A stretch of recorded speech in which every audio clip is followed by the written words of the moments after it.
Hello and welcome to another tier list video for the level 2 spells in Baldur's Gate 3. I'm going to go over where I think each of these spells should go. If you disagree with me, let me know. Please explain why you disagree with me. So I'm going to start off with Aid, which is available to clerics and paladins. So what does it do? It increases your hit point maximum by 5. Interestingly, it does also heal your allies, so if people were downed, they would get back up from this. So now the hit point maximum is increased by 5, and if you upcast it, you get an extra 5 hit points maximum per level you increase it by. So at level 6, I don't necessarily recommend doing this particularly often, but at level 6 you get 25 extra hit points maximum on everyone that it's cast on. You can cast this in camp and try and cast it on more than just the 4 people in your party. It applies to summons like Scratch, your mage hand, and any familiar you have summoned. I think this goes straight up to S tier. It's a hit point maximum, so even if you drop below this hit point, you can heal up to that maximum again. Short rests increase the healing done, because at a short rest, you are healed by half your maximum hit points. Arcane Lock is available to wizards, bards via the magical secrets, eldritch knights, and arcane tricksters. So what does it do? It closes a door or container. With a magical lock, it can no longer be lockpicked or opened with Knock, another level 2 spell. So if I cast it on this door here, for example, go into turn-based mode so this doesn't run out. This door can now not be opened by lock picking or by the magical spell Knock. However, it can still be broken open. I've not found a particularly amazing use of this spell. And here, it looks like it'll be okay because we could separate like these two Flaming Fists if we want to do this. In fact, let's just show you that. Let's start a fight. Assaulting. The other Flaming Fist have caught on to this actually, so if I just let them go, they are going to be able to knock this down. So I'm in the walk pens in the goblin camp, and if you didn't know, some of the goblin children can run out and go and get help. So I thought, let's lock this door. Awesome.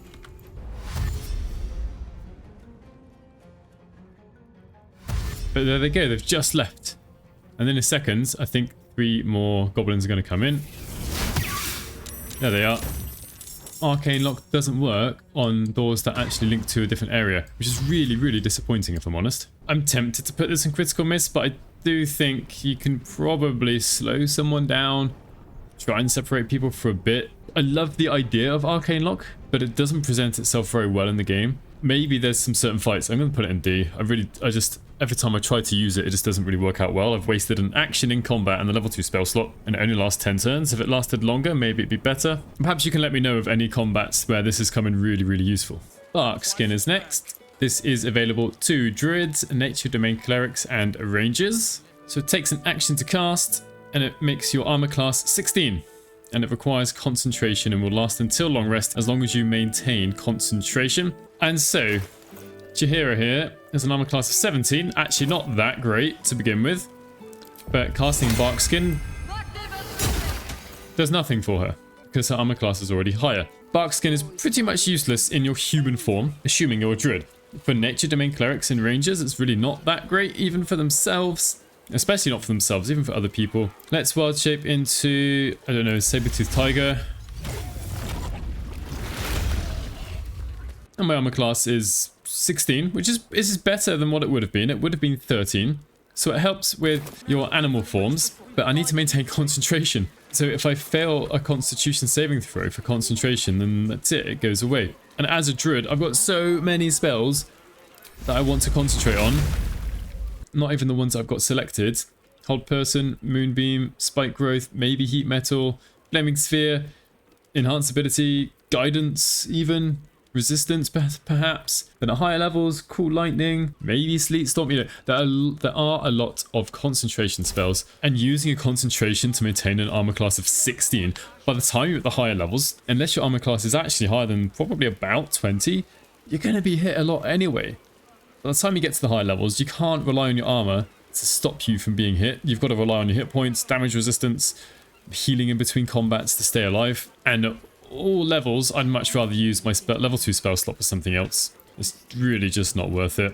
Next up is Blindness, available to bards, clerics, sorcerers, wizards, fiend warlocks, arcane tricksters, and eldritch knights. So you target a creature, they have to make a Constitution saving throw. If they fail, they become blind, which means attack rolls against it have advantage and the foe attacks with disadvantage. Also, the range of their attacks is reduced to 10 feet. But something else it doesn't explain here is that if someone is blinded, they cannot make attacks of opportunity. If we upcast it, we can actually target an additional target per spell level. So I'm going to try and blind the 2 of these people here. You were witnessed assaulting someone. So they're now both blind. And the really cool thing about this spell is it doesn't require concentration. Let's not shoot through walls, shall we? And there's only 1 saving throw. So these 2 enemies are now blinded for 10 turns. There's nothing they can do about it. So I'm going to walk up to Blaze Liara Portier, and she doesn't get opportunity attacks because she's blinded. And I've got advantage. Awesome.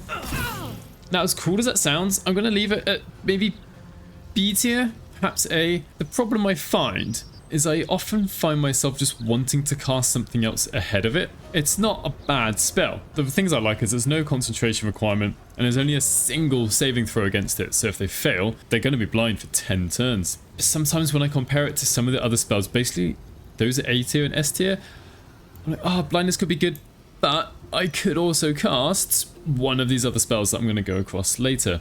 Blur is next, which is available to sorcerers, wizards, Circle of the Land Druids if they pick the desert option, bards via their magical secrets, arcane tricksters, and eldritch knights. So it takes an action to cast, requires your concentration, and for 10 turns, enemies have disadvantage on attack rolls against you. It doesn't affect creatures that don't rely on sight or that can see through illusions. There aren't too many of those creatures around, I would say.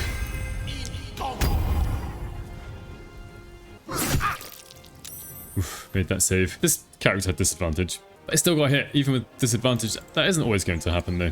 I do find for most classes, this probably isn't worth it. The concentration requirement is quite a high opportunity cost, whereas Gale here, even just other level 2 spells, could have been Cloud of Daggers, Crown of Madness, level 6 spell autos, Irresistible Dance, Haste. I mean, you're competing with Haste for quite a few of those classes there. It's probably better suited to maybe an Eldritch Knight, someone who's already got a particularly high armor class, hopefully. Armor class 17 isn't overly high. And for those of you wondering, every time Gale appears in these videos in this set of armor, I was like, oh, what's he wearing? Something called Robe of the Weave and Hood of the Weave that makes him look awesome.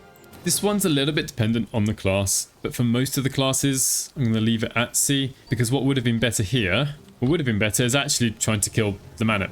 Why make people just a bit less likely to hit you when you can actually take someone out and they will 100% not hit you because they're on the floor, dying and dead. Like that. I do find for most characters, I think there's often going to be a better choice than Blur. Next we have Branding Smite. This is available to Paladins and Zariel Tieflings. Interestingly, they both get it at level 5. So it's another smite spell. You use an attack action and your bonus action. And if we hit, you do your normal melee damage, which is what the top few rows are showing. Plus 2d6 radiant, that's where those 2d6s come from. If you hit them and they fail a constitution saving throw, they are marked with light and cannot turn invisible. And it requires concentration. Very interestingly, this is the only smite action smite spell that will work with a ranged attack. So if that's your thing, well, in fact, I've got a higher chance to hit with my ranged attack. Oh, critical hit. Assaulting someone. Now they seemingly passed their constitution saving throw. Yeah, so they're not lit up. We do a bit of extra damage. Unfortunately, I guess on the ranged attack, we cannot use our divine smite. So if I try this, branding smite, they've got it, and then I can use my divine smite on top. And so now you can see there's a light above them and they can't turn invisible. The light is only a 5-foot radius, but it's still light, which really help people with dark vision problems who don't have dark vision. Probably more useful during Act 2 than Act 3 in terms of the extra effect. I'm going to leave this at B. The damage isn't great. It's 2d6. I could use a level 1 spell slot and get 2d8 damage out of that. But we can use it with a ranged attack. I know paladins aren't usually known for that, but the extra option is really, really nice. Being a Zariel Tiefling means you can only use this once per long rest, sadly. Perhaps it's better for them than paladins, but because paladins do have other spells they can concentrate on, namely Bless. Calm Emotions is next, which is available to bards, clerics, and archfey warlocks. So when you cast it, humanoids and in the area cannot be charmed, frightened, or become enraged. Talk about that later. It's a concentration spell, sadly. So there are some fights in the game where I didn't realize they were humanoids. Maybe that's a bug. It says monstrosity, also calmed, even though it says the spell should only affect humanoids. Never mind. So now no one here can actually be charmed by the harpies.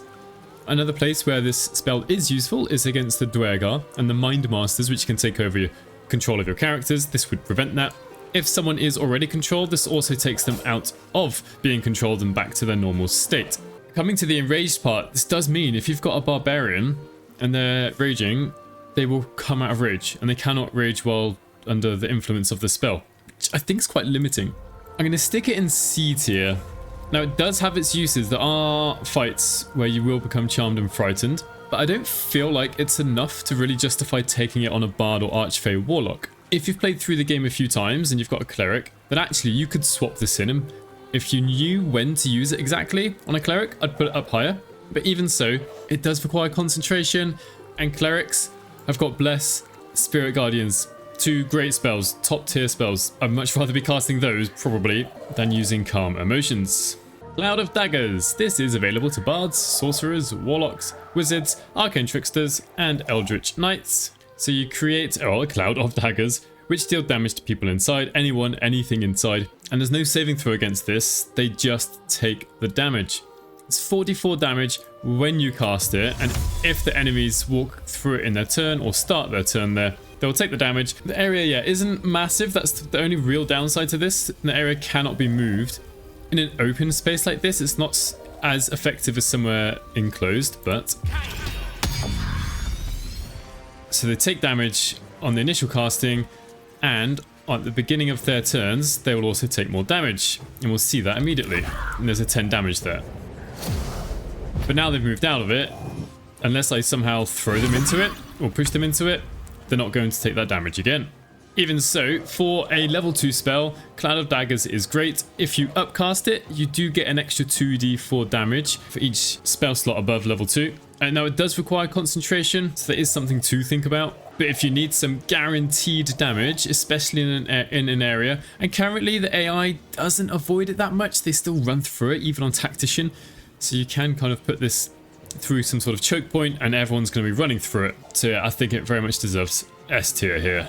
Crown of Madness. Oops, never mind. This can be learned by bards, sorcerers, warlocks, wizards, Oathbreaker paladins, arcane tricksters, and eldritch knights. So you instill a madness in a humanoid enemy, making them attack the creature closest to them, other than you, even if it's allied. Now it does need to be a humanoid enemy, so I can't target the wolf here, for example. So I'm going to target fist cults, since they've got a very high chance of it working. And interestingly, neutral NPCs kind of realize he's gone crazy, and so he's going to be attacking them. So we'll find that they're going to start going after him, much to their own detriment, to be honest. And so now he attacks the nearest NPCs, which is quite good, right? And even the Gauntlet Thunder takes an opportunity attack against the enemy who was under the effects of Crown of Madness.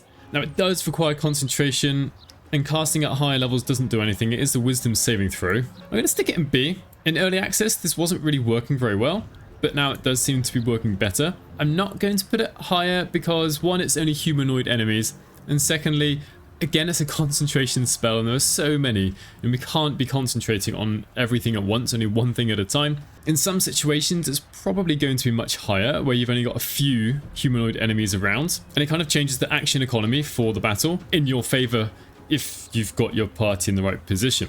Darkness is next, and is available to sorcerers, warlocks, wizards, Circle of the Land Druids if they pick the swamp land, Oathbreaker paladins, bards via the magical secrets, eldritch knights, arcane tricksters, drow half-elves, and Asmodeus tieflings can all learn this at level 5, but only cast it once per long rest, and Way of the Shadow monks gain the ability to cast this using 2 key points. The darkness creates an area filled with magical darkness. anyone inside is blinded. Also, well, the magic missile seems to be an exception, and ranged attacks cannot go into and out of the darkness area. There is one notable exception: warlocks. Warlocks can pick an invocation called Devil's Sight, in which they can see in magical and non-magical darkness up to 80 feet. So Will here is not blinded. Any attacks he makes are with advantage. In fact, he can stay inside the darkness and shoot Eldritch Blast. Now this does require concentration, as do many of the spells at level 2 apparently. So this is ideal for warlocks or multiclassing into a warlock with Devil's Sight, because you create an area where if anyone can hit you with a melee attack, it's with disadvantage. You shouldn't be able to be hit with ranged attacks, and you can attack with advantage, and you can attack from within the darkness itself. You don't have to leave it. It also has utility outside of combat. It blocks areas from being seen through. However, NPCs will quite quickly try and run out of it.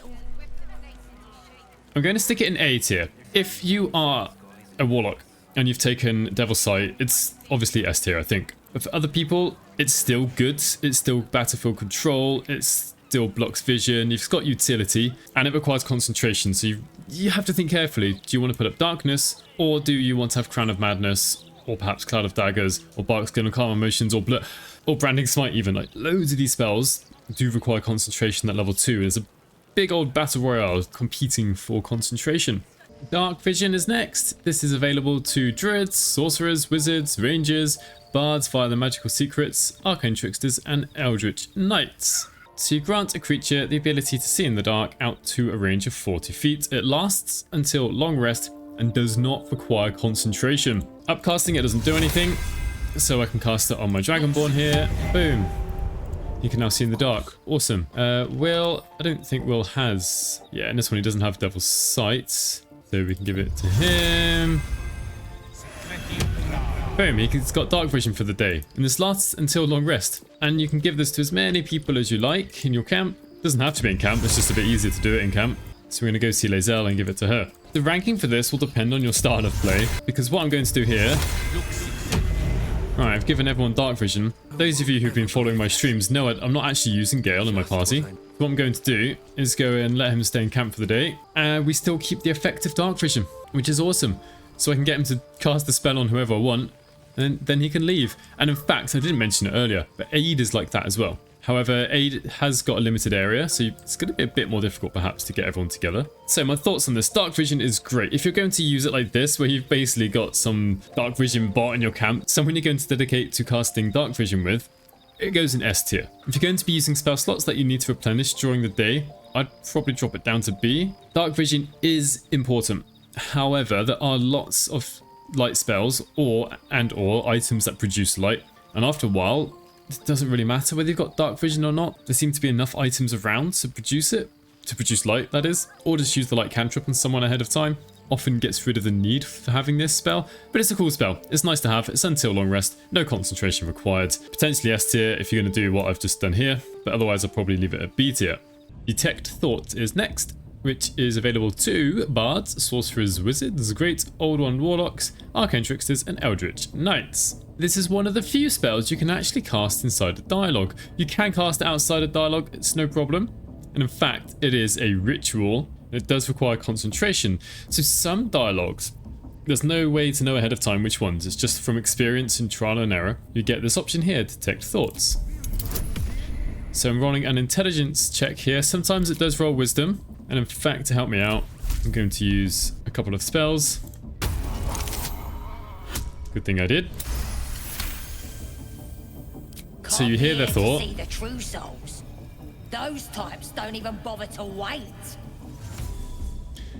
So why is this useful? So if you pass this check, which is sometimes not so difficult, easier than these other checks, well, the Illithid Wisdom will just be a 2.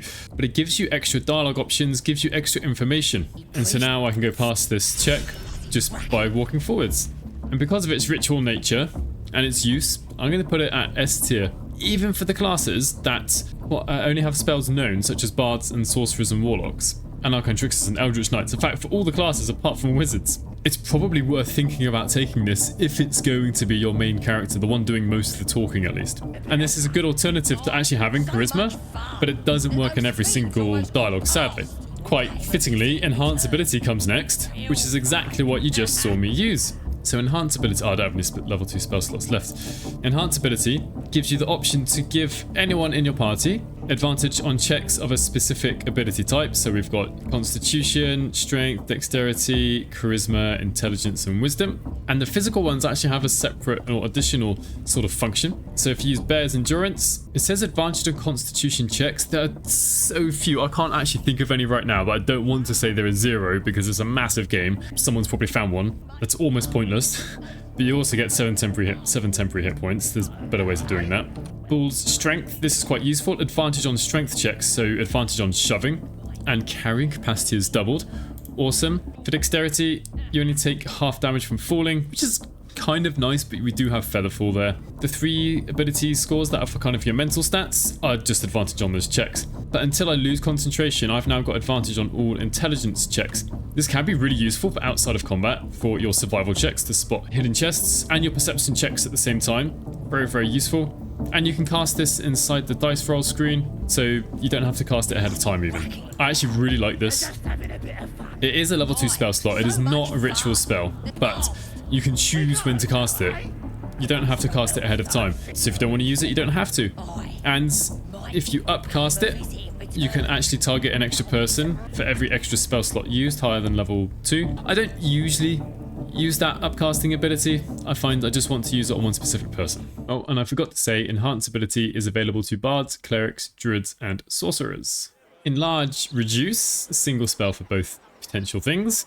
This is available to sorcerers, wizards, arcane tricksters, and eldritch knights. There is also a potion that actually enlarges you but doesn't reduce you. So you've got 2 options, either enlarge or reduce, hence the name of the spell. If you enlarge someone, it's a buff, and so the target's weapon and unarmed attacks deal an additional damage, 1d4 damage, and advantage on strength checks and saving throws. So here, you also physically get larger, and I'll get to that later. So I'm going to attack this poor wizard here. Why not? Murdered someone in view of a... I did, didn't I? Right. I do want to point out that the... Where's it gone here? The enlarged damage does get doubled on a critical hit. So that's pretty cool. I deal an extra 1d4 damage with each of my attacks. Not just one of them, but each of them. Also, my chance to shove is increased now. It's up to 84%. That is with advantage. And it doesn't say it, but I can now throw heavier items and, well, enemies, potentially. Not enough movement. I need to move a bit closer. Fair enough. So I deal an extra 3 damage. At the high levels, the damage isn't really that great, but at least, you know, we've got characters who can make multiple attacks per turn. And it does apply to ranged weapons as well, as shown just then. It does require concentration, sadly. So again, it's competing with quite a lot of different spells here. So let's say I'm worried about this wolf. I can try to reduce it. So now it deals less damage. And it's a lot smaller. It also does make it lighter. I didn't check it ahead of time. They're 51 pounds. In fact, if I undo that, it was 120 pounds. So more people would be able to throw as someone who is reduced, which you could actually reduce one of your own party members and throw them further potentially. Also, outside of combat, I haven't got it ready here. I don't want to give away spoilers potentially, but there are some areas that's like, for example, in Baldur's Gate itself in Act 3, there is kind of a back hidden entrance to someone's basement, and you need to be a small size to get in there, and you can use this to actually reduce people's size and they can fit through gaps. Going to leave it in A tier. As already mentioned, the extra 1d4 damage stops being useful at the higher levels, even with multiple attacks. It's kind of just 1d4 from a level 2 spell, but it's nice. The advantage on these strength checks is great, being able to shove potentially better and throw people more often. And actually, if you do increase someone's size, you can sometimes reach things higher up, and you've got the utility of fitting into smaller spaces potentially. So I'm going to leave it at A tier. I'm thinking about B, but with all that different utility, different things we can do with the spell, I'm going to leave it at A.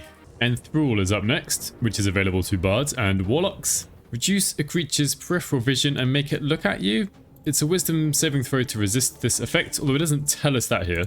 And it seemingly, enemies, people who are hostile, seem to have advantage on their saving throw. So Vicious Mockery is 70% chance to work. But Enthrall, which is also a wisdom saving throw, there's only 49% chance. Alright, so it works. It doesn't require concentration. Now it says make them look at me. I mean, if I move, they don't move. It's not their turn. Fair enough.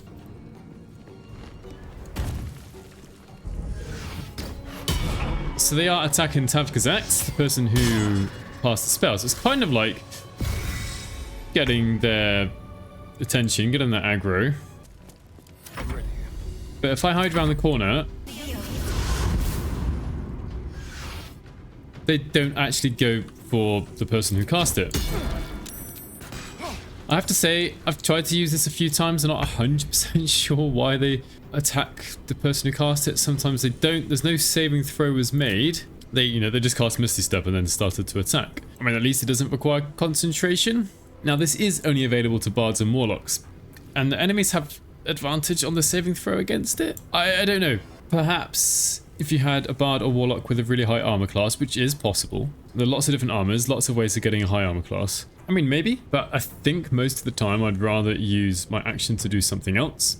Oh, maybe I can put it as C. I think I don't quite understand exactly the best time to use this spell yet. Of all the spells that I'm going to go over, I think this is the one I'm least qualified to really form a well-informed opinion of. I have been trying to use it, but with the disadvantage, well, with their enemy's advantage on the saving throws against it, isn't working very often. I'm going to give it the benefit of the doubt and leave it at C, but I wouldn't be surprised if some of you put it lower, or maybe even higher. Next up is Flame Blade, which is available to Druids and Mephistopheles Tieflings when they get to level 3. So you make a flaming blade, a blade made of flame, which does 3d6 fire damage when you hit and produces some light, and you can equip it and unequip it. If you do upcast it, every 2 levels above level 2 it deals an extra 1d6 fire damage. I don't think that's very good. So there's the Flame Blade. Now I can, let's see here. You can dual wield it. And in case you're wondering, can we create a second one? Seemingly not. The old one just gets replaced. Now it only lasts for 10 turns, which is disappointing. So when you attack, we do some damage. Now I got Arcane Acuity here. By itself, if you're pure Druid, this isn't necessarily very good, because Druids only get 1 attack per turn, or 1 bonus action attack. It's probably better in your offhand, to be honest, than your main hand. Doing 3d6 damage on your offhand with your bonus action, it's alright. Nothing to sniff at. Now it does require concentration, and considering this is mostly only available for Druids, that's a very big downside, because there are many spells that require concentration. But this is probably a spell better off to use with multi-classing potentially. If you are a thief, for example, you get 2 bonus actions, and you can put this in your offhand and attack with it twice. Not too bad. Maybe you could be a fighter as well and attack twice. Now, to get this, we need a minimum of 3 levels in Druid, or level 3 Mephistopheles Tiefling. So I guess if you're Mephistopheles Tiefling and you're a fighter, maybe at level 11 you can get 3 attacks with it. But by that point, you've got some much better weapons to be using than Flame Blade. But you can see here, with this particular hat of Fire Acuity, I've actually increased my spell save DC by 2 after making that attack. And if I attack again, hopefully I hit. Yeah, I'm up to 4. Well, the next turn I'll be down to 3. So it is one way of actually increasing your spell save DC with this particular hat. So now my spell save DC is 21. Awesome. So the thing is, I think to me this kind of very much depends on your build.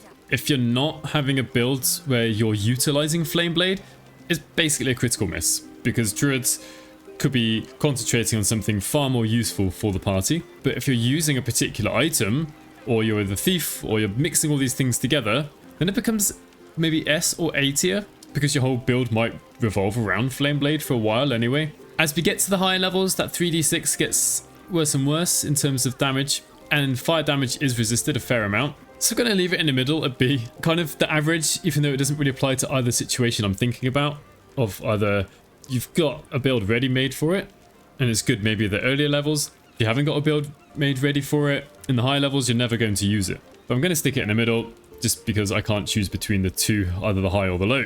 Then we move on to Flaming Sphere, which is available to Druids, Wizards, Light Domain Clerics, Arcane Tricksters, and Eldritch Knights. So here I am with Jahira again. And when you cast it, you create, well, a flaming sphere, which does emit light. It can deal damage to anyone who stays nearby, and it can crash into people, dealing 2d6 fire damage if they fail a dexterity saving throw. And at higher levels, it does an extra 1d6 damage per spell level above level 2, or spell slot above level 2. Let's cast it at level 4, shall we? Let's cause some havoc. So we can see it has the flaming aura, which you can turn off. So these mostly commoners, these citizens, will not take fire damage, but if any of them end nearby, they might not. There we are, they take damage. So anyone who ends their turn next to it takes damage. The flaming sphere has its own turn in combat. It can move 30 feet, respectable. Ram, there we are. We can ram into someone. And here come the flaming fist. Right. Murdered someone in view of a guard. Perhaps unsurprisingly, you're under arrest. So the flaming sphere does have hit points, which could potentially be buffed by aid, for example. If the flaming sphere is the only thing an enemy can reach and attack, then actually they might, but otherwise they will ignore it. It's only 20 hit points, but it is resistant to most types of damage apart from cold. But you can see, out of the choice now, out of the flaming sphere or actual party members, they're going to go for the party members. And we can see they're completely ignoring it now. In the early levels, as in level 3 to 6, kind of early to mid levels, this is quite good. This is one decent use of concentration. At the higher levels, it's coming down to C tier. 20 hit points isn't enough to make it last a long time if it gets targeted. And one use it used to have is actually, oh look, target the flaming sphere, don't target me. But enemies don't do that so much anymore. Druids and clerics will often have something better to concentrate on. For wizards, B and C, I'm going to leave it at C because for me, at the end of the day, I don't actually end up using it that much because of the concentration requirement.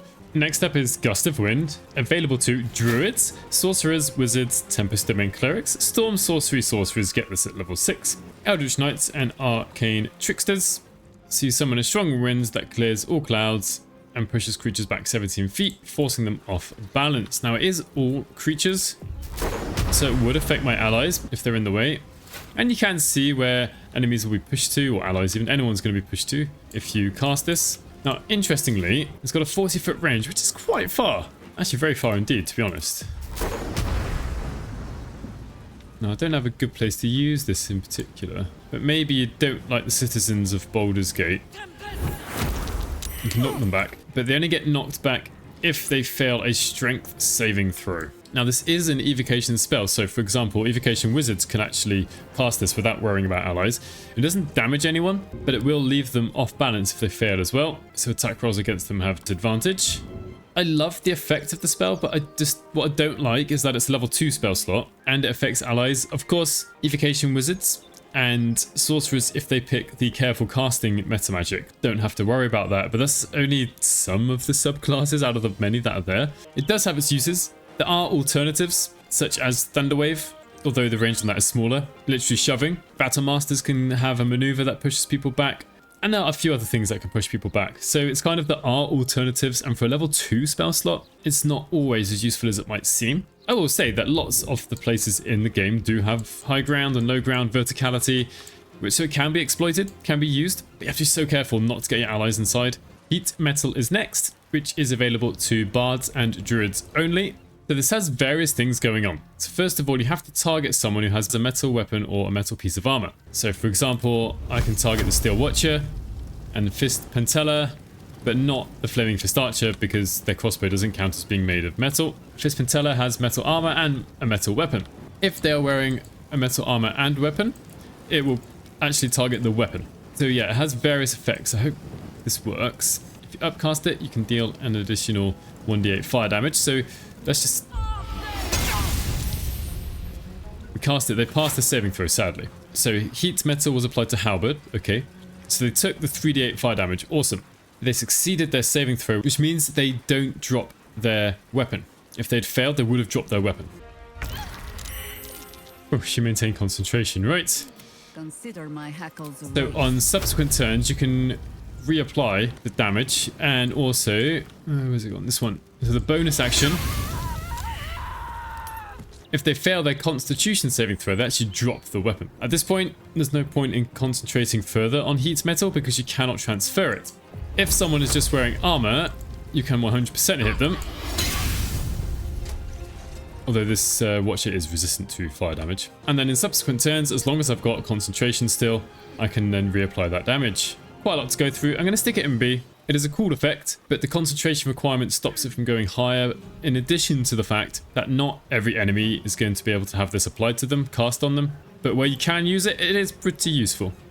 Old Person is next, and this is available to bards, clerics, druids, sorcerers, warlocks, wizards, Oath of Vengeance, paladins, arcane tricksters, and eldritch knights. Quite a long list. Oh, I've also just noticed that knock was down here somewhere. I've put it up into the correct position now. I don't know why it was out of order.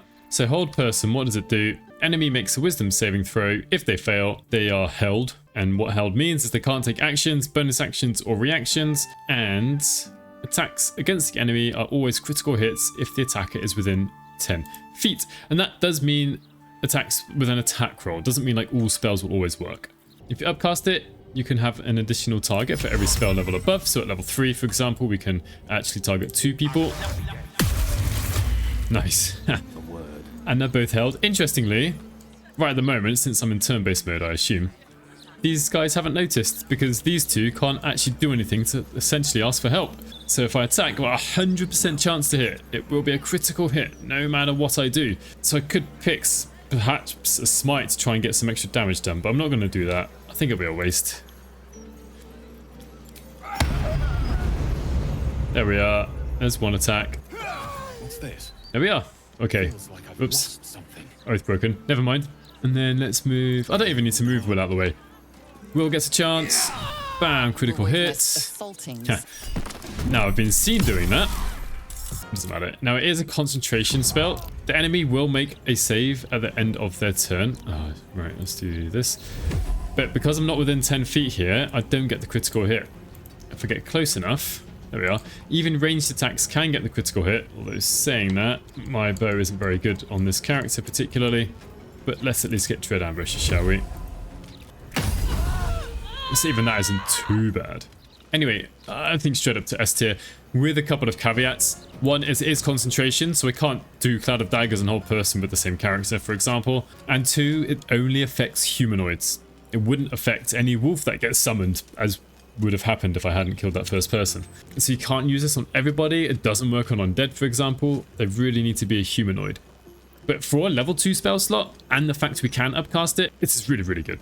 Invisibility is next, which is available to bards, sorcerers, warlocks, wizards, Circle of the Land druids if they pick grassland at level 3, arcane tricksters, eldritch knights, and Dwergar do get this, but they cheat because they can cast this once per battle. Outside of combat, actually, they can cast it as much as they want. And also, the way the Dwergar are different is, well, as a spell, for using a spell slot, it only lasts 10 turns. But for Dwergar, it lasts until long rest. It's crazy. Anyway, I'm going to ignore the Dwergar ability because it's really not the same as the spell Invisibility. So what does it do? You touch a creature and it turns invisible. Attacks against it have disadvantage, it attacks with advantage and requires concentration. If you upcast it, you can target more people. So I've never tried this before. I can make my whole party invisible. I will lose concentration on Hold Person though. I'm not sure that's the best use of a level 5 spell slot. If I attack, I will break invisibility. Just going to move spread out because enemies will try and search for you. Here we are. They do get a special, I think it's bonus action? Not sure. They get a special action to detect presence. There we are. Now I passed the saving throw, so thankfully it was okay. So if I use any of these, I will lose lose invisibility. So I'm just going to leave them as they are. And then on Tav's turn, I will get him to attack just to show you. She might find Tav because he hasn't had a chance to move yet. So I failed my saving throw, but I wasn't seen. Huh. Alright, now I'm going to be invisible for a few turns yet. So if I do attack from invisible, I lose invisibility. I had advantage. Thankfully, I do actually surprise them. Why not? But only the person who attacked is actually inside the combat. Some enemies can just see invisibility, and there are some floating eyes around, arcane eyes, that will see you. I'm going to leave it quite low. It's C tier because it's so limited at 10 turns. You can use it to get past enemies in some places, which is cool, but it only lasts 10 turns. I don't mind the concentration element because if I'm concentrating on Cloud of Daggers, I probably don't want to be concentrating on Invisibility at the same time. It's unlikely I want to do both, but the 10 turns just kills it, ruins it for me. Sorcerers can probably, yeah, I'm sure sorcerers can use some meta magic to double the length of it, it's okay, but really you want this to be lasting much longer to get the most use, because you can't scout in a huge area within 10 turns. Next up is Knock, which is available to bards, sorcerers, wizards, arcane tricksters, and eldritch knights. Very simple spell. Unlock an object that is held shut by a mundane, not magical, a mundane lock. Now, most locks can be lockpicked, and if you've got someone who's decently good at lockpicking, you can then just use your lockpicking skills to open that lock. But sometimes you want to do it from a range, sometimes you don't want to bother having to re-roll a couple of times. And sometimes we've got lockpicking impossible. So we cast Knock, and it opens up. Now there is another way to open this particular door, but this just saves me having to figure that out. I don't have to be clever, I can just cast Knock and things open up. Now I will say that of all the classes that can learn this, I'd only recommend really putting this onto a wizard. So bards and sorcerers, arcane tricksters and eldritch knights only have a limited number of spells known, like they can't swap spells in and out at will. Of course you can respec, yes, but you don't want to respec meeting every door you want to unlock? I don't think so. Maybe you do, I don't know. Most people will use someone who's very good at lockpicking. I would say for bards, sorcerers, arcane tricksters and eldritch knights, it's probably critical miss because of the fact we can just open most doors with a lockpick. For wizards, I think it's higher because we can switch in and out, and this is really one of the most powerful things about a wizard. Yeah, they're not always going to be able to have lots of bonuses to their spells that do lots of damage, evocation wizards aside. Maybe they can't twin cast things, but what they can do is swap spells in and out an awful lot just when they need it. Versatility. Anyway, I'm going to leave it at B for those of us that are lazy and don't really mind using up a spell slot every now and again. Interestingly, the middle part of Knock, the central symbol, is the same as the symbol for aid. Don't know why. Maybe it's because it's aiding you in opening a lock? I don't know. Before I get to Lesser Restoration, I've got a feeling some of you have been screaming through the screen telling me, CVG, Stone Skin isn't a level 2 spell. And you'd be correct. It's just, I've only just noticed myself. So I've prepared another tier list. Because you can't remove items from a tier list, you can only just create a new one. So here we are. I've now replaced Stone Skin with the proper spell, which is Protection from Poison. So Lesser Restoration is available to bards, clerics, druids, paladins, and rangers. So what does it do? You can cure a creature from disease, poison, paralysis, or blindness. I would say not many of my characters have actually suffered from these during my playthroughs so far, poison being the most frequent one that's been applied to me. And even then, we do have a potion, well, we can find antidotes. I wouldn't ever pick this for a bard or a ranger, those who have only spells known. For the other classes that have spells prepared, it's fine because you can, if you need it, you can put it in. I wouldn't prepare it for a combat. I would usually suffer through this. The worst one of these by a long shot is paralysis. If your character is paralyzed, they can't do a thing, and attacks against them from within 10 feet, basically a whole monster or a whole person, will be a critical hit. You don't want your ally to be paralyzed. I don't think it's always worth having Lesser Restoration prepared just for that minute chance that it's going to happen. And the thing is, outside of combat, these things tend to wear off anyway. I think I'll leave it at B tier because when you need it, you can have it, but you don't really need it that often. You can use it to help some NPCs, for example, the Deep Gnome in the Myconid colony, although there are other ways of actually healing her. And there is a necklace that gets you this once per long rest, and I would say I've never had to use this more than once in the long rest anyway. But I'll leave it at B tier because for most classes, we can just switch it in and out when we need it. Don't worry about it on the spells known classes. Next up is Magic Weapon, available to wizards, war domain clerics, paladins, arcane tricksters, and eldritch knights. So what does it do? You infuse a weapon with energy and it becomes a +1 weapon. +1 bonus to attack and damage rolls. If you use a 4th or 5th level spell slot, increases the bonus by 2, and a 6th level spell slot will increase it by 3. So let's cast this on Kurtz. It lasts until long rest, and now his weapon is effectively a +5 weapon because he's also got elemental weapon on the same weapon. That's a bit over the top, isn't it? I've accidentally stacked. I didn't realize I had this on this weapon at the moment. So now, you know, it's got a +2 bonus to attack, which is the most important thing. The +2 bonus to damage isn't really that important by the time we're at these higher levels anyway. It's nice to have a bonus to damage, but hitting first is the most important thing. So let's get him. Sort of Oof, bam. Gone. And that wasn't really to do with the +2 because it was a critical hit. I don't particularly like this spell because of the concentration requirement. I understand why it's concentration, otherwise every magic weapon would be +1 or +2 or whatever. But I mean, even as a wizard, even at level 3 as a wizard, Cloud of Daggers is amazing. Whole Person is amazing. Flaming Sphere at level 3 or level 4 isn't too bad either. Maybe you want to cast Enlarge Reduce or Detect Thoughts outside of combat. I think this is another C tier for me in particular. I have used it a few times. Maybe a Paladin would want to concentrate on magic weapon, perhaps, because they will be doing lots of melee attacks. Perhaps an Eldritch Knight, but concentration isn't going to last forever. Now, it's a level 2 spell slot for +1 weapon, +1 to attack. I'd rather just have my Paladin cast Bless rather than have this on a single target. Maybe if this affected the whole party, it'd probably be S tier, perhaps probably be too strong by that point. But for me, this is a C tier. It's not completely useless. I have used it every now and again. It does make your weapon magical, so if it isn't already, it will be magical, which can help overcome resistances. But I would wager by the time you're level 4, especially 5, you've got magic weapons anyway. Next up is Melf's Acid Arrow, which is available to wizards, Swamp Circle of the Land Druids, Eldritch Knights, and Arcane Tricksters. So this has a couple of things going on. First of all, you have to roll to hit, and if you hit them, you deal 4d4 acid damage. And then at the end of the target's next turn, they take 2d4 acid damage. If you upcast this, each of the damage rolls gets put up by 1d4. I'm just going to use level 2. Now, it does have an area of effect that will put down an acid surface. Yeah, why not?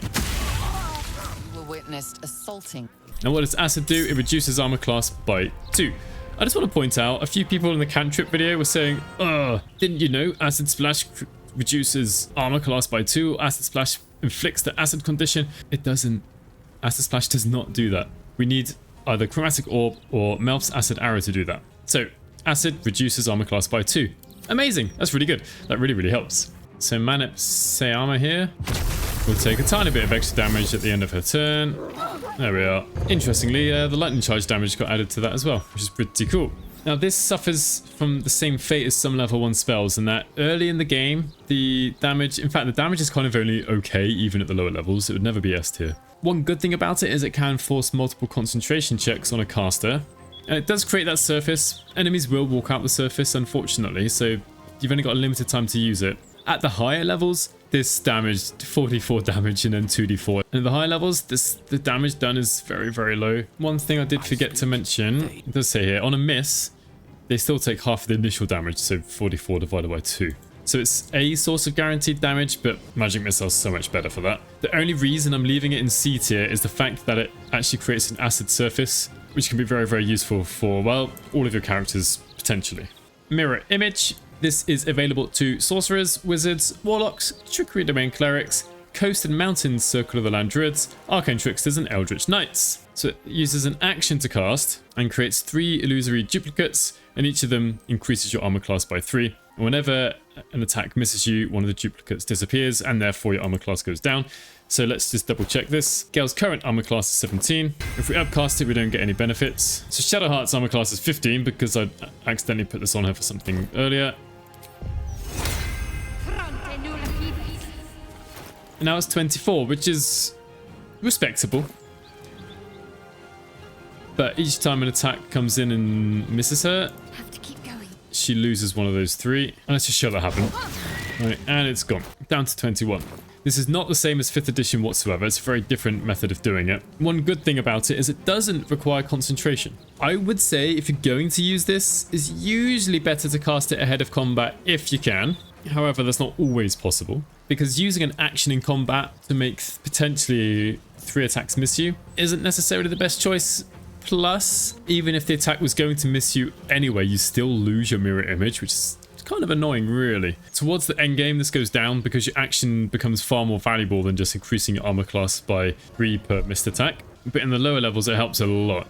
Increases your survivability by a long time. It's 10 turns, so yeah, you can easily cast it ahead of combat if you know it's coming.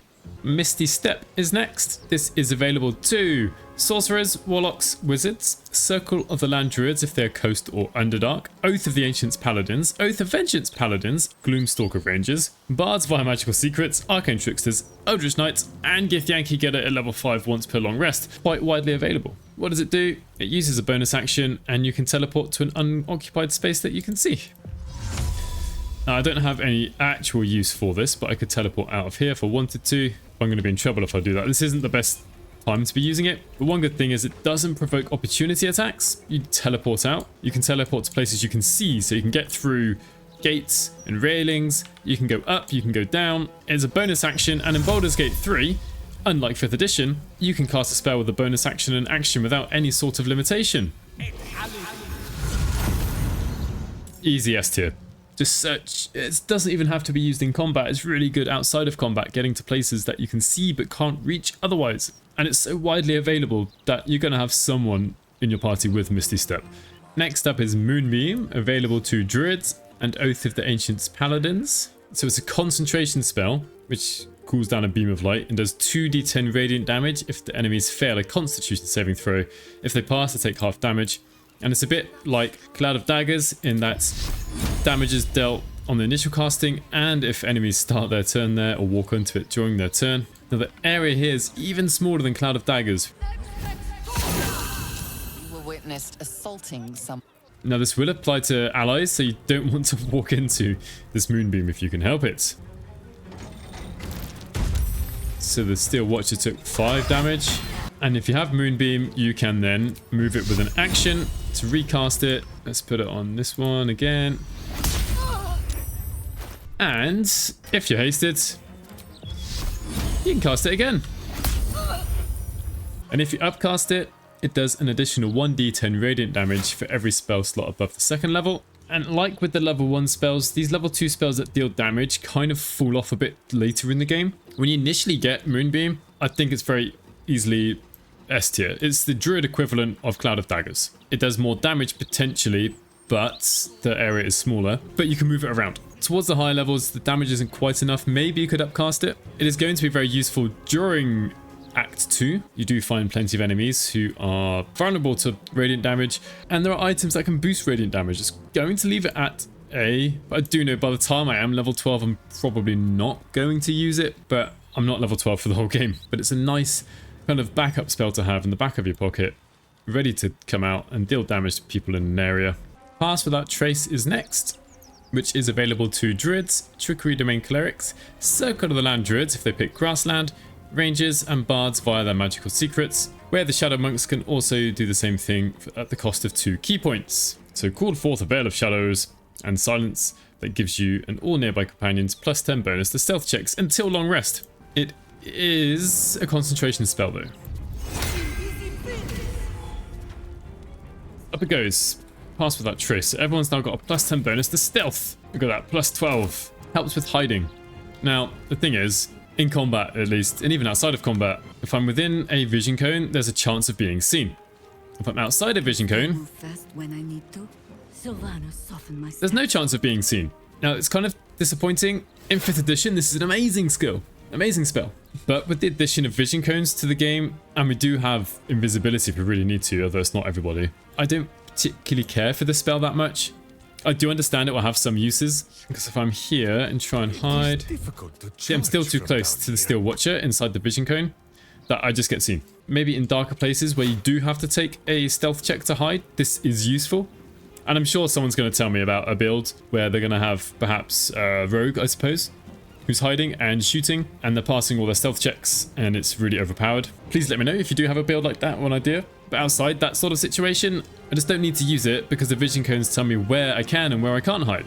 Phantasmal Force. This is available to Bards, Sorcerers, Wizards, Great Old One Warlocks, Archfey Warlocks, Arcane Tricksters, and Eldritch Knights. What does it do? Nothing. Right, no. It deals 1d6 psychic damage. Deal damage to a creature each turn. The type of damage changes to the last type of damage the creature suffered. So still 1d6 damage. Upcasting does nothing. Let's try it on here. You were witnessed assaulting someone. Yeah, let's try and maintain concentration if we can, because it is a concentration spell. Ooh, she took 4 damage. And note, she didn't take damage when the spell was cast. So at the moment, she's going to take piercing damage. If I hit her... Yeah, why not? And now it says slashing damage, even though the last type of damage done was radiant.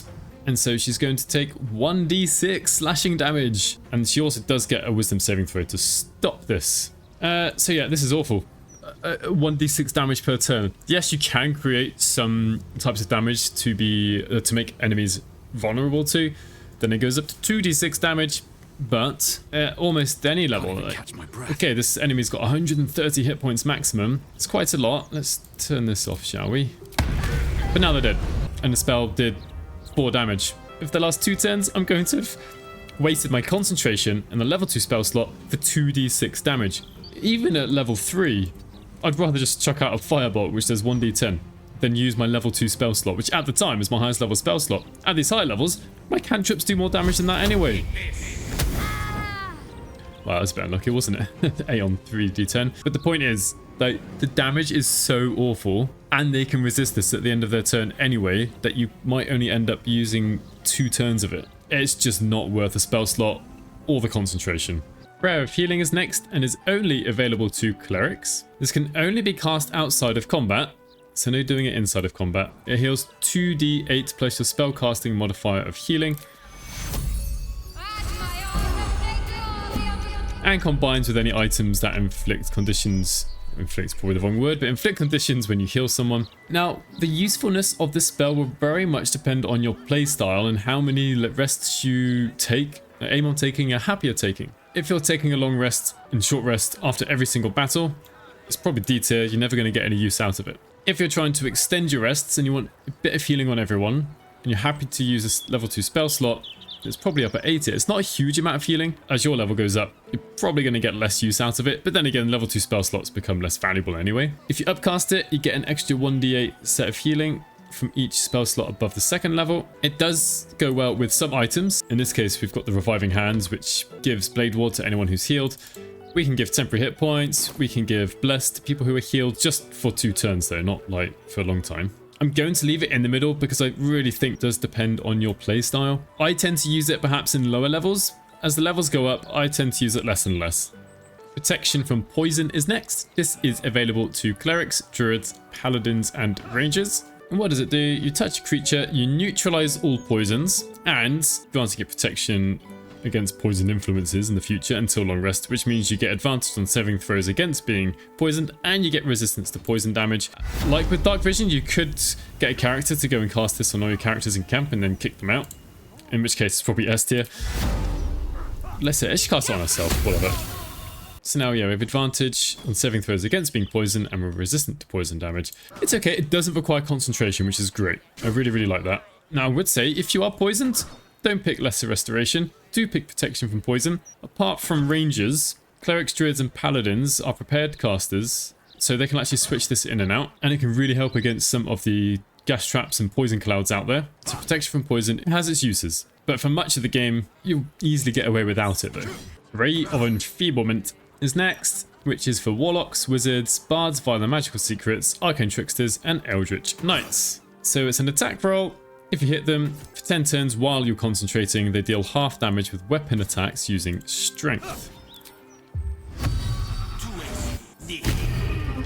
There we are, the feeble. So now she deals half damage with her weapon attacks that use strength, which does mean anyone who's using finesse weapons and has a high dexterity, it doesn't help with, doesn't help against ranged attacks using ranged weapon or against ranged weapons. So let's go start some nonsense. You were witnessed assaulting some. So if I get an opportunity attack, don't really. She deals 2 damage. Awesome. And the thing is, this is very low because the magical plate went stacked after the damage was halved. Oh, she rolled a 3 on 1d12, which is just a bit unlucky, isn't it? And that seems awesome, but it requires my concentration. And again, a bit like with Phantasmal Force, it's only against a single target. And most enemies don't survive more than a few rounds. Whoops, didn't need to use that Divine Smite. Sure, against some bosses it'll be useful, some harder enemies, but it's only weapon attacks also. So against like the Spider Matriarch, it's not going to help because she doesn't use weapons. I'm going to stick it down here D tier, I don't want to use my concentration for this. If possible, I would rather use whole person, then I can kill them even quicker. Maybe try and cast blindness instead, so they get disadvantage on their attack anyways, perhaps they can't even hit you. It's just such a bad use of concentration and a level 2 spell slot when there are so many better options out there. Next up is Scorching Ray, available to sorcerers, wizards, fiend warlocks, light domain clerics, bards via the magical secrets, eldritch knights, and arcane tricksters. There are several items that give you this as well. What does it do? With a level 2 spell slot, it holds 3 rays of fire that do 2d6 damage each. You need to make an attack roll for each individual ray. If you upcast it, such as warlocks can do, an additional ray gets sent out. Interestingly, basically it stacks with Hunter's Mark or Hex. Forgot to bait that out. Oh well. But let's go for it. Upcast. If I'd had Hex, there would have been an additional 1, 2, 3, 4, 5d6 damage with a chance of basically taking out Fist Miller. Wouldn't have been guaranteed. I'm going to stick it at A because the upcast is pretty good and it's an attack roll. We don't get many damaging spells that are attack rolls at the higher level spell slots. We've got Melf's Acid Arrow here and Scorching Ray. As we get to higher and higher levels, it's all about saving throws. But this means we can get advantage from hiding or whatever source of advantage you've got. And having lots of different rays coming out is very useful because each of them counts as a separate hit. So they can critical hit, for example.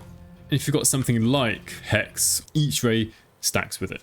The Invisibility is up next. This is available to bards, sorcerers, wizards, arcane tricksters, and eldritch knights. So you become able to see invisible creatures if they fail a dexterity saving throw until long rest. Doesn't require concentration. Now this is actually a waste for Gale in his current state because he's a divination wizard and he gets it for free anyway at level, I think it was level 10.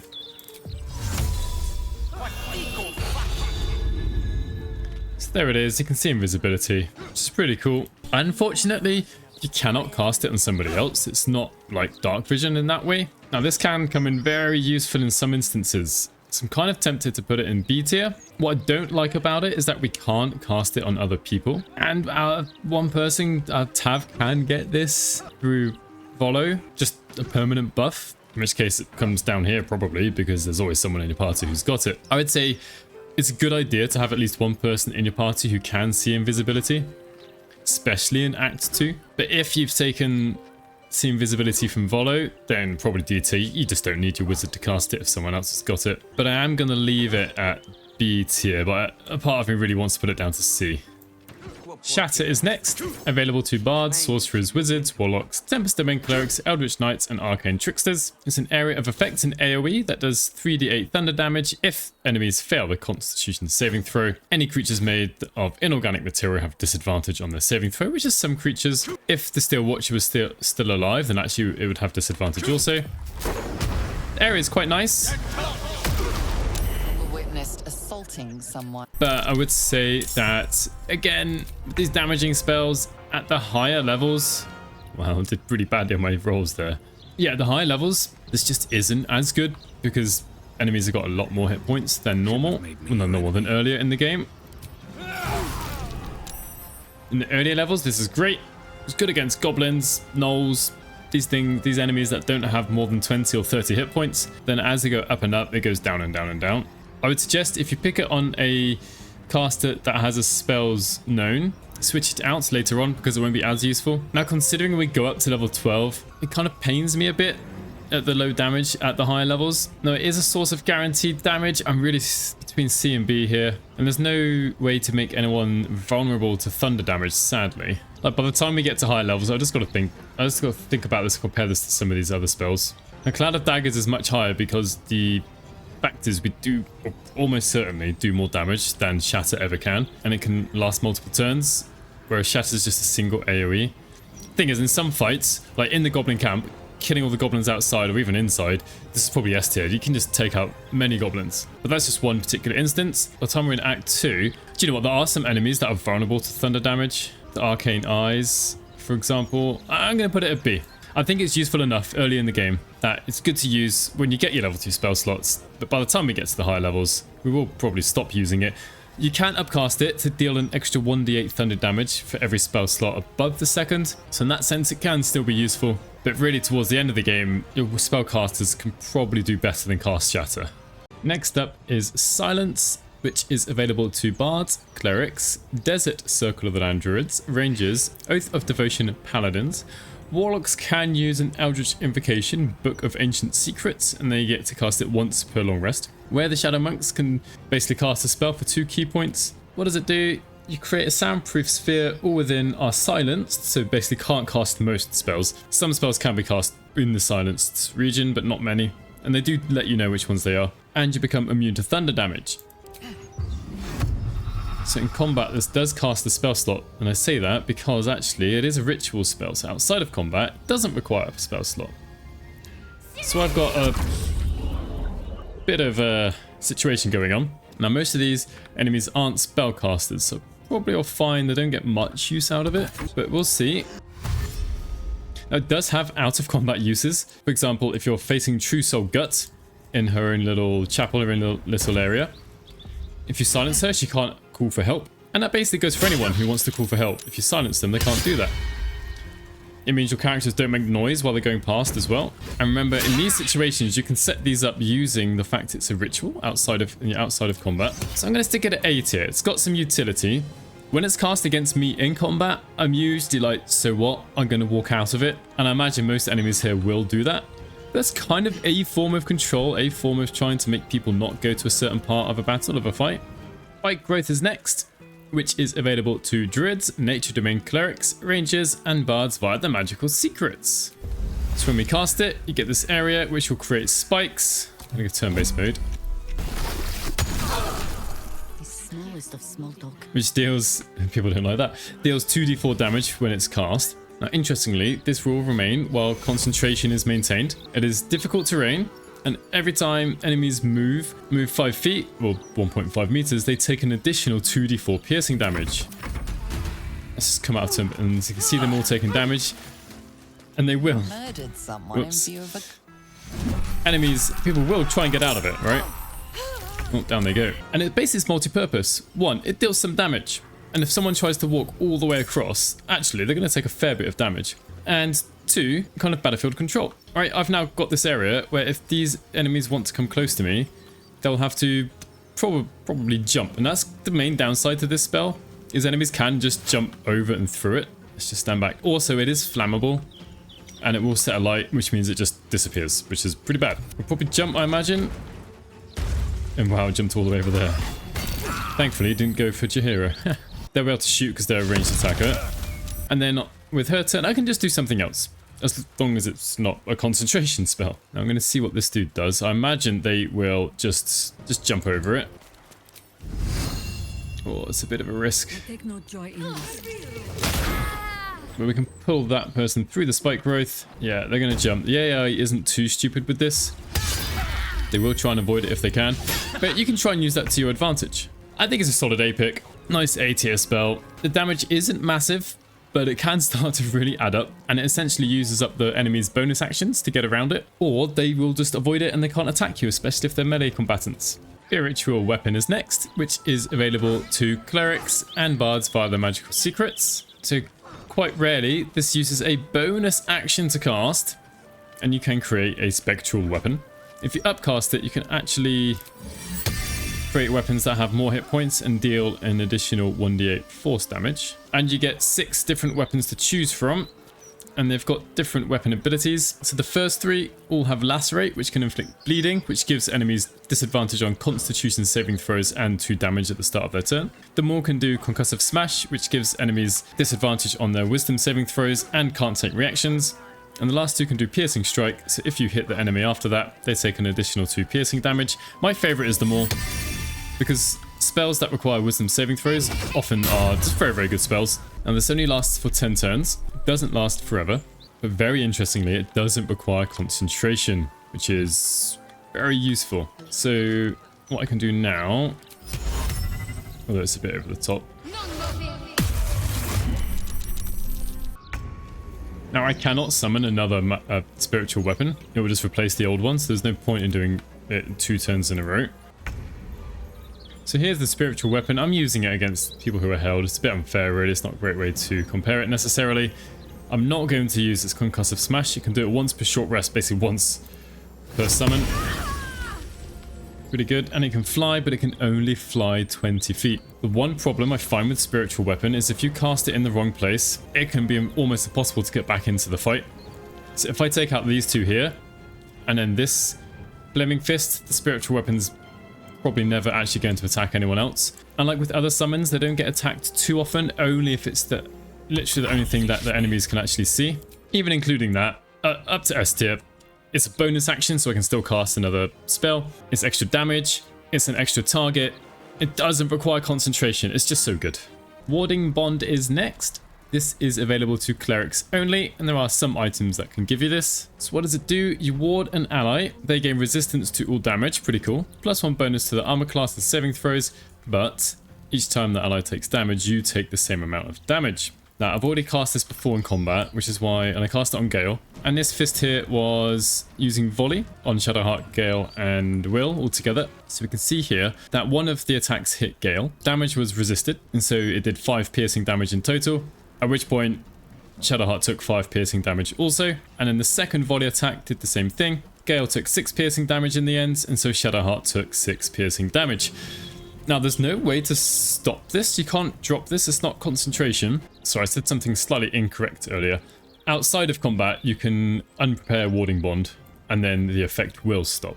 And while the damage reduction is cool for Gale, kind of sucks for Shadowheart. Now, what would work very well, but I don't have Shadowheart set up correctly for this, is if you were wearing some sort of heavy armor so that this damage gets reduced by 2 or 3. There was one that reduces it by 3. And maybe if you were a heavy armor master as well. So a life domain cleric would do very well here because they have proficiency with heavy armor automatically. And then actually this would start to really, really help. What you can also do is do the same thing, but with some of your minions in camp. So if you get a hireling, turn them into let's say a life domain cleric, and then give them some heavy armor, give them heavy armor master, and you can leave them behind in camp. You don't need them in your party. When you get back to camp, they'll probably be dead.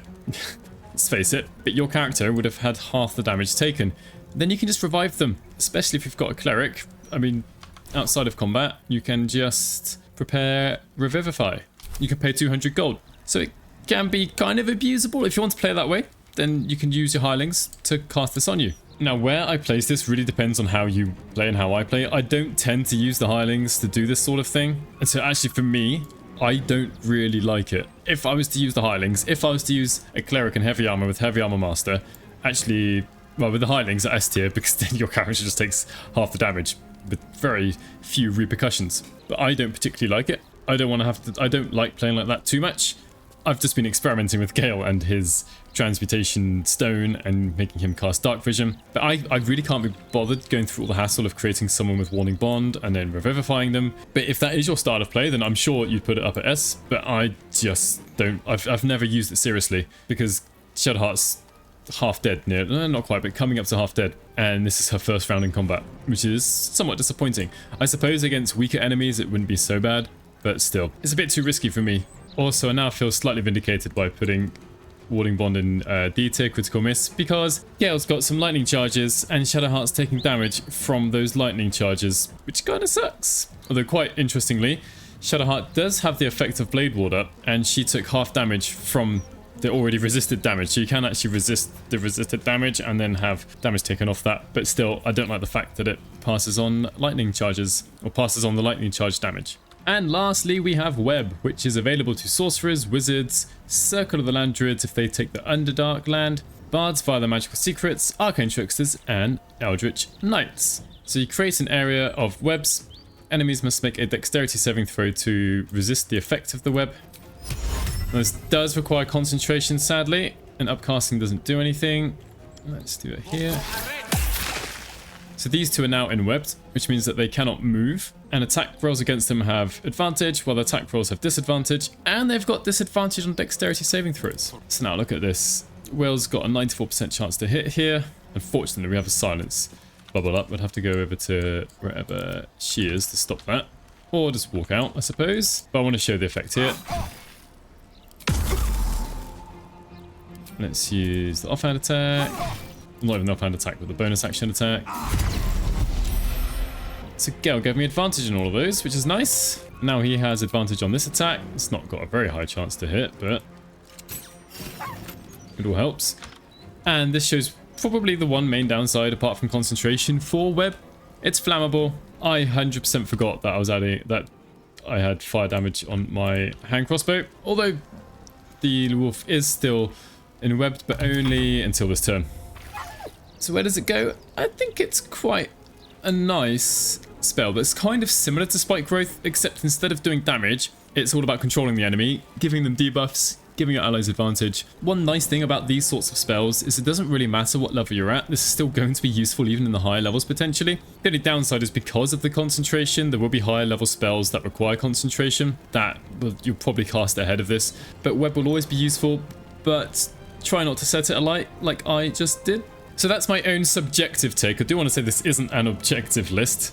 Obviously, there is no objective list to this. And like I said at the beginning of the video, if you think I'm wrong, let me know why. Give me a reason. Let's start a discussion because we've had some really good discussions in the other videos. I will say the comments that are useless are the ones which say, oh, you're wrong. Thanks. Tell me why. Anyway, thank you very much if you made it this far and to the members of my channel, and hopefully I'll catch you in the next one.